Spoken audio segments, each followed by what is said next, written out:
শ্রাবণীর beauty টিপসে তোমাদের সবাইকে স্বাগত। আমি Srabani from Sajghar beauty creation and academy থেকে। আমাদের অনলাইন যে 30 দিনের ক্লাস শুরু হয়েছে, আশা করি তোমরা সেটা থেকে উপকৃত হচ্ছ। আর দেখো, আজকে আমাদের ক্লাসে রয়েছে ফেসিয়াল। তো ফেসিয়ালের মেন কাজ কি, কেন আমরা করি, সেটা আগে তোমাদের বলি। ফেসিয়াল আমরা মূলত দেখো আমাদের স্কিনে হাইড্রেশন দেয়, ঠিক আছে। আমাদের স্কিন বিভিন্ন ধরনের পলিউশনই বলো, বাইরের বেরোচ্ছি আমরা সান ট্যানের জন্যই বলো, সানরের জন্যই বলো, তো ডিহাইড্রেট হয়ে যায়, তাতে ওয়াটার এবং অয়েলের যে ব্যালেন্স সেটা অনেক সময় নষ্ট হয়ে যায়। এবার অনেকের স্কিন আমাদের ড্রাই হয়, অনেকের ভীষণভাবে অয়েলি হয়, সেগুলোকেও মেনটেন করা আমাদের কাজ। তো এই কারণে আমরা ফেসিয়াল করে থাকি, ঠিক আছে। তো ফেসিয়াল আমরা ধরো অনেক সময় আমাদের এজিং আসছে, সেজন্য আমাদের স্কিন লুজ হয়ে যায়। আমরা অনেকে মোটা ছিলাম, সেখান থেকে ফট করে রোগা হয়ে গেলাম, তো সেখান থেকেও আমাদের স্কিন লুজ হয়ে যায়।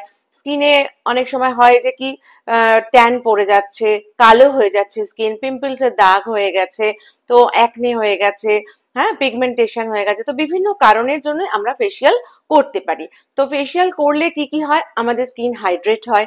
সেকেন্ডলি হচ্ছে আমাদের স্কিনে যে ব্লাড সার্কুলেশন বাড়ে মাসাজ করার ফলে, তো সেটা থেকে আমাদের স্কিনের ঔজ্জ্বল্য কিন্তু অনেকটাই বাড়ে।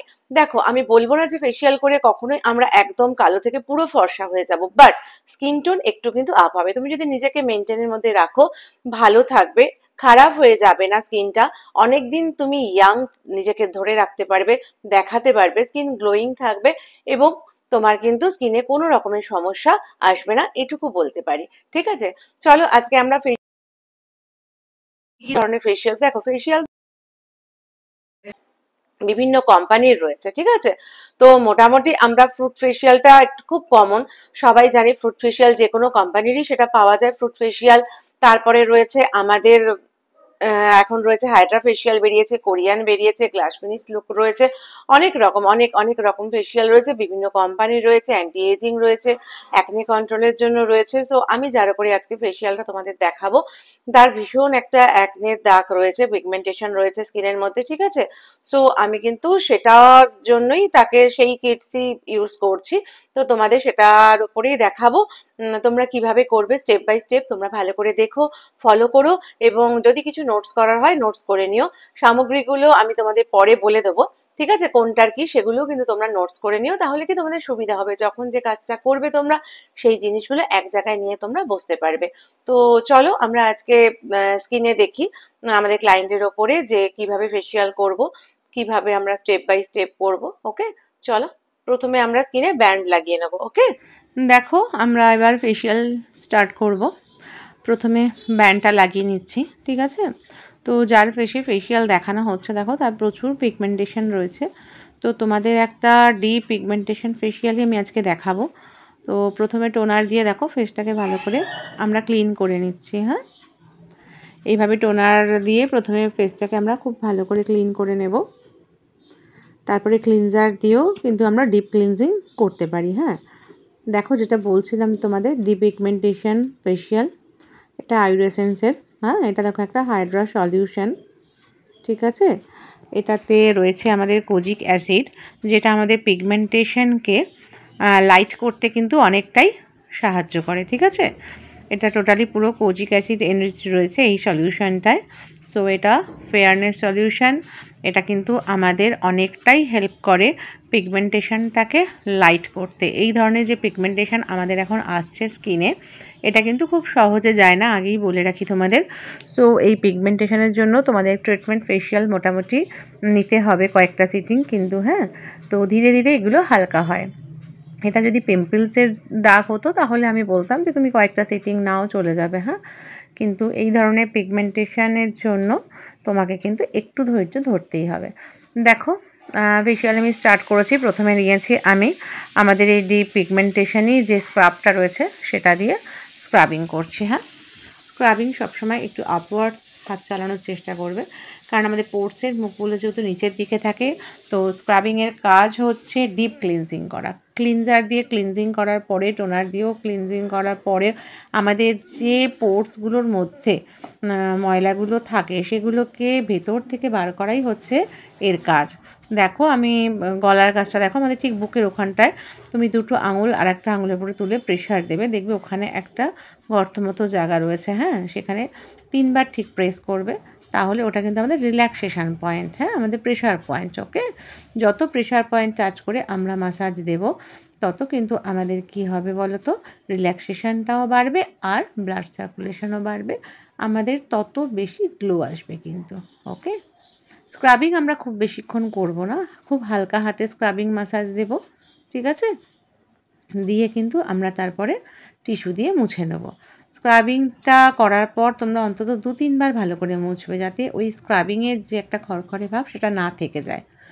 দেখো আমি এবার ডিপিগমেন্টেশন যে ক্রিম সেটা নিয়েছি, সেটা নিয়ে ভালো করে আগে পুরো ফেসে অ্যাপ্লাই করে নিচ্ছি, হ্যাঁ, তারপরে মাসাজ স্টার্ট করছি, ঠিক আছে।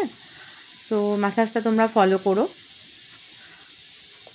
দেখো আমরা গলা থেকে প্রত্যেকটা স্টেপ কিন্তু ফেস অবধি টাচ করে নেব, টাচ করে নিয়ে আবার আমরা কিসে আসবো, গলায় আসবো, ঠিক আছে।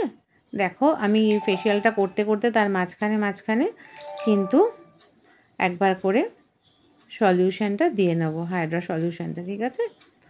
এটাতে আমি আগেই বললাম যে কোজিক অ্যাসিড থাকে যেহেতু, সেহেতু এটা আমাদের কি করে, পিগমেন্টেশনকে অনেক বেশি লাইট করতে সাহায্য করে। ওকে, যে প্রেশার পয়েন্টটা তোমাদের বলছিলাম টাচ করার কথা, দেখো এইভাবে তোমরা প্রেশার পয়েন্টটা টাচ করবে, টাচ করে তোমরা কিন্তু মাসাজ করবে, হ্যাঁ। প্রত্যেকটা জায়গায় প্রেশার যেন তোমাদের হাতে ঠিকঠাক থাকে, খুব জোরে খুব তাড়াহুড়ো করে কিন্তু কখনোই মাসাজ দেবে না, ওটা কিন্তু কোনো টেকনিক নয় মাসাজের, ঠিক আছে।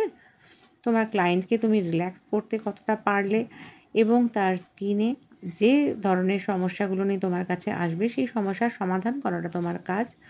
খুব বেশি তুমি যদি তাতে ডলে বা খুব প্রেশার দিয়ে মাসাজ করো, তাহলে কিন্তু তার ভালো হওয়ার বদলে আমি বলবো খারাপই হবে। সো ঠিক আছে, দেখো আমি কোন ফিঙ্গারটা দিয়ে আইবলের ওপরে করছি, কারণ আইবলে কিন্তু আমাদের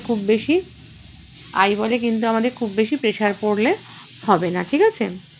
সেই জন্য আমরা খুব একটা প্রেশার আইবলের ওপরে দেবো না, কারণ চোখটা তো তোমরা জানি প্রত্যেকে খুব সেন্সিটিভ জিনিস। দেখো, হ্যাঁ, ঠিক কপালের দুটো সাইডে ওইভাবে হাতটা রাখবে, রেখে তারপরে একটা প্রেশারটা আমি তোমাদের হয়তো বোঝাতে পারছি না, তোমরা নিজেরা একটু হাতটা রাখবে, রেখে প্রেশারটা ফিল করবে কতটা প্রেশার দেওয়া প্রয়োজন, ঠিক আছে। প্রেশারটা কিন্তু তোমাদের ফিল করতে হবে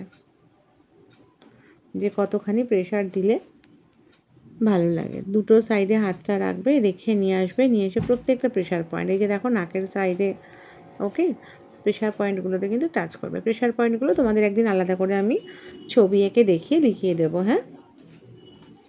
দেখো পুষার, এটা আমরা আগে ইউজ করতাম, তবে এখন আমি বলবো যে এটার বদলে পেনলেস যেটা আমার হাতে আছে দেখছো, যদি ওটা দিয়ে করতে পারো খুব ভালো হয়। আমার ওটাতে চার্জ ছিল না অ্যাকচুয়ালি, তো আমার চার্জে দেওয়ার কথা খেয়াল ছিল না, ওই জন্য আমি পুষারটা দিয়েই করলাম, হ্যাঁ। আমাদের নাকের চারপাশে যে ব্ল্যাক হেডস থাকে সেটা তুলে নিয়েছি। দেখো আমি এবারে প্যাক লাগিয়ে দিয়েছি, প্যাকটা 10 মিনিট থাকবে, ততক্ষণে আমরা পিঠটা মাসাজ করছি, হ্যাঁ। পিঠে আমরা স্ক্রাব ক্রিম একসাথে নিয়েও করতে পারি, বা প্রথমে স্ক্রাবের পার্টটা করে নিয়ে তারপরেও কিন্তু আমরা মাসাজে আসতে পারি। একটু ওপেন জামা কাপড় পরিয়ে নেওয়াই ভালো, কারণ সবারই তো ঘরে ভালো করে করা হয় না, তাই জন্য আমাদের কাছে আসে। সো দেখো এইভাবে তোমরা পিঠে কিন্তু মাসাজটা করবে। পিঠে মাসাজ অন্তত 4 থেকে 5 মিনিট তোমাকে করতেই হবে। এবার আমি দেখো মাসাজ ক্রিমটা নিলাম, মাসাজ ক্রিমটা নিয়েও ঠিক 2-4 মিনিট আমি কিন্তু ভালো করে মাসাজ করে নিয়েছি। দেখো কতটা ফ্রেশ লাগছে ওর পিঠটা। দেখো এবারে যদি তুমি মনে করো যে একেবারে টিস্যু দিয়ে তুলবে ফেস প্যাকটা, তাহলে টিস্যুটা ভালো করে ভিজিয়ে নেবে, ভিজিয়ে নিয়ে আগে প্রথমে ড্যাব ড্যাব করে নেবে স্কিনের ওপরে, যাতে টাইট ভাবটা না থাকে প্যাকের, ঢিলা হয়ে যায়। তারপরে কিন্তু আমরা তুলব, ঠিক আছে। তারপরে আমরা সানস্ক্রিন বা ময়েশ্চারাইজার লাগাবো, যদি দিনের বেলা করে তাহলে সানস্ক্রিন লাগাবে ক্লায়েন্টকে, যদি রাতের দিকে সন্ধ্যেবেলার দিকে করে তাহলে অবশ্যই ময়েশ্চারাইজার লাগাবে। দেখো ওর কিন্তু প্রচুর পিগমেন্টেশন কখনো একদিনে যাবে না, ঠিক আছে। সো দেখো আমি কিন্তু কোনো এডিট করে দেখালাম না তোমাদেরকে, যতটা রেজাল্ট হয়েছে ততটাই দেখালাম।